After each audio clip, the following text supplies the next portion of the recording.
website you should check out. It's answering-christian-claims.com. So put dash between the words answering-christian-claims.com. It's got a number of articles in there, both evidence is for Islam and then evidence that believe against Christianity as well, or arguments against Christianity. In fact, Sean and I had done I put it in quotes, it was a debate that was really in quotes because our mutual friend George, who set up the debate, responded with doing things last minute and told me about 4 days ahead of time, because I was scheduled to do some training. He says, how about a debate? And I said, how about we don't do a debate, how about we just do a dialogue where at the shop we did two presentations. We weren't going to do a counterpoint, just a presentation, and then I did a counter presentation that wasn't answering his, which was a counter to him. So he did two presentations. One was why I'm a Muslim, and then the second one was why I'm not a Christian. And I did the opposite, why I'm a Christian, why I'm not a Muslim. Then we did some Q&A afterwards. But at the shop has debated folks that you all know, or have heard of at least. He's debated James White, and he's debated David Wood, Bill Qureshi, and Mary Jo Sharp as well. But today he's not doing for debate, he's for presentation and Q&A. Without further review, the shop go on.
Muslims believe that Muhammad is a true prophet.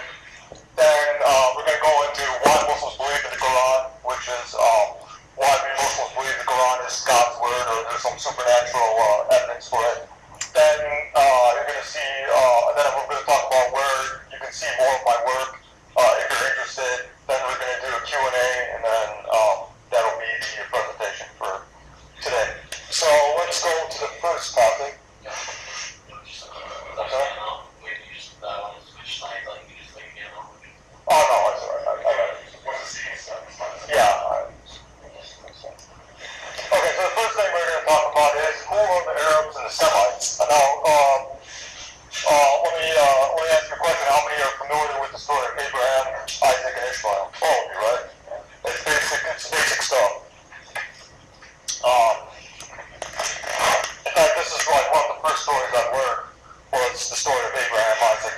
Ishmael when I was studying the Bible a few years ago, when I was trying to make a choice between Christianity and Islam. This is the first story I read. It wasn't the story of Adam and Eve, it was the story of Abraham and Ishmael and Isaac, so that has like a special place with me.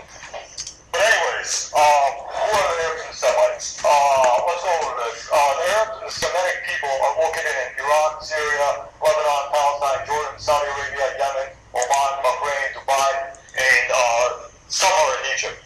Now, the people in North Africa, such as Egypt, Libya, Algeria, Morocco, Tunisia, Sudan, are typically not Arabs or Semites. They're people called the Berbers, and they're completely different from Arabs or Semites, even though it's possible that there's Arab blood in there. But, people generally classify both the Semites and the Berber people as the same Afro-Ascetic people. Berber languages and Semitic languages, they're usually classified the same. And the people who are definitely not Semites or Arabs are people from Turkey, Iran, Afghanistan, Pakistan, and India. There's some talk that there's Arab blood in Pakistan, but they did genetic testings and they found that that's not entirely true. Where I'm from India, and there are some Indians who claim that there's Semitic blood or Arab blood, and again this isn't true. So I'm not the person. I don't make that claim, but unfortunately there are some Indian Muslims who try to claim that, but it's not true. So we went over that classification. So we'll talk about the origins of the Semites and the connection to Abraham and Ishmael, because this is important when I talk about the Prophet of Muhammad. Now, some Christians have argued that the Arabs and Semites have originated in Iraq, and from Iraq they went into Saudi Arabia and Yemen. And I remember when I was studying Christianity a few years ago, there were some Christians who were putting forth this argument. Now, this is incorrect. Iraq was actually Sumerian in the south, and Hararian in the north before the Semitic invasions in the 3rd century BCE. So basically, Abraham, which you all know, was a Sumerian, and Sumerians were not Semitic people. So the home of the Arabs and Semites wasn't Arabia and Yemen. For example, it's been proven that the real Arabs are the people from Yemen. They did genetic testings and they found that to be true. Scholars, now if you're familiar with, obviously, the Old Testament, the Old Testament was originally written in Hebrew, and Hebrew is a Semitic language. And there are different parts of, the book of Daniel and whatnot that's written in Aramaic. Aramaic is also a Semitic language. Arabic is obviously a Semitic language, and Arabic is obviously what the Quran is written in, and not only the Quran, but Islamic literature is generally written in Arabic, which is a kind of Saudi Arabian dialect or whatnot. So anyway, scholars agree that Semitic languages originated from Arabia, and then they first went from Iraq. They went into Iraq, and from Iraq they went into Syria, Lebanon, and Palestine.